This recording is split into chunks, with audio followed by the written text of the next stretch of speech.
My campaign has been built by everyday people who have been drawn together under the belief that in this particular political moment, transformational change is not only possible, but in fact is what's demanded of us. In the past 5 months, I've spoken to hundreds of you, and I've heard your stories. I've talked to you about your fears and your dreams, and some of your hopes.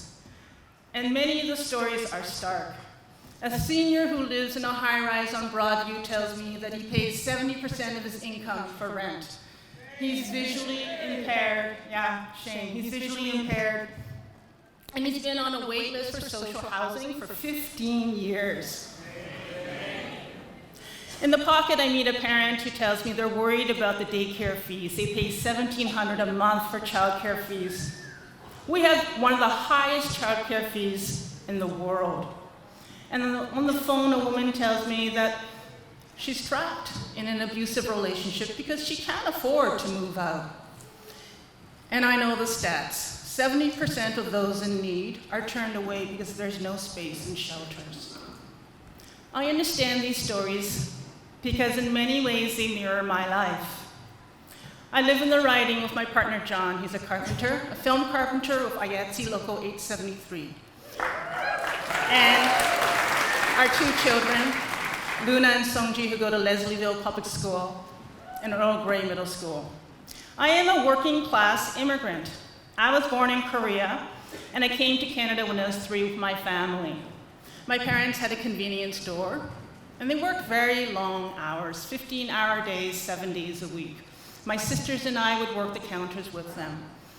And money was always tight. We didn't have any extra for private lessons, for vacations, or for dentists. Those things were unthinkable. But it's funny, it's the material things that we didn't have, that's not what made my childhood difficult, because you don't miss what you never had.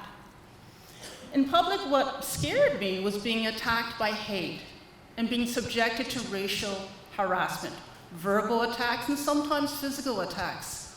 And today I see the rise of that kind of hate being normalized by some people in political power. And our personal struggles were difficult. My father would drink, and he'd come home and beat my mother.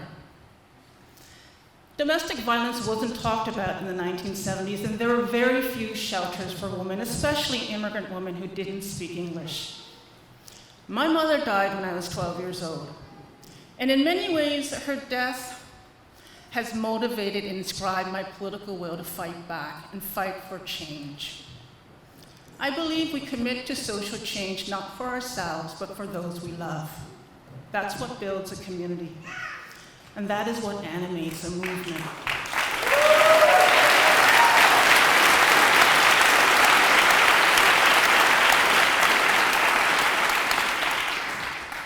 It's our love for others that drives us to insist a better world is possible.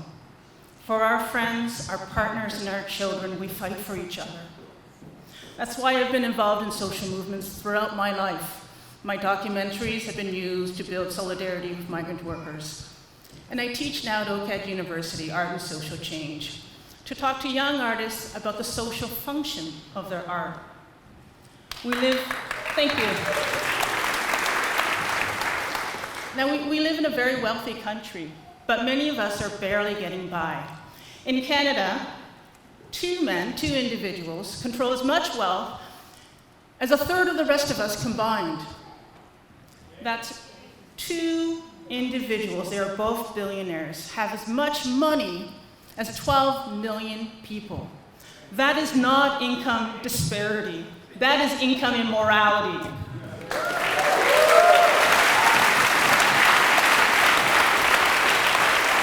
Big money is hoarded by a wealthy elite. And the rich, they don't buy things in Canada, they buy power. For too long, political power has been synonymous with corporate power. And one thing is certain, the continuation of the status quo is an ecological impossibility. Hundreds of millions of lives are at stake. 1 million plant and animal species are under threat of extinction.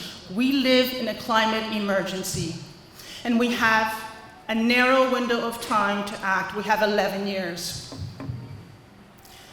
That's why I'm running. I'm running to take urgent and far-reaching action on climate crisis.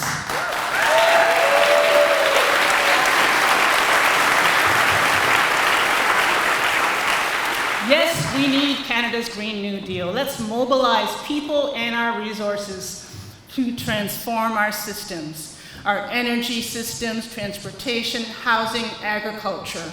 And when we do so, our approach must center Indigenous sovereignty.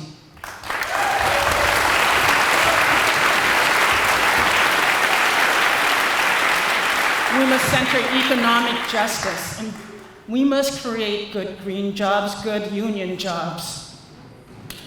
And we have to fight for racial justice. There is a lot of work ahead. But one thing we know, the antidote to despair is activism, and I'm going to promise you one thing. I will be an activist member of Parliament. I'm not going to reinvent myself.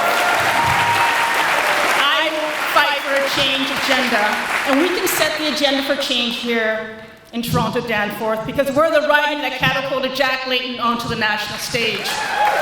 Jack and Olivia inspired me as a teenage activist, and I'm proud to build on the work that they led. We will win this riding back. And when we do, we'll do it with joy because we're doing it not for individual ambition, but for collective survival.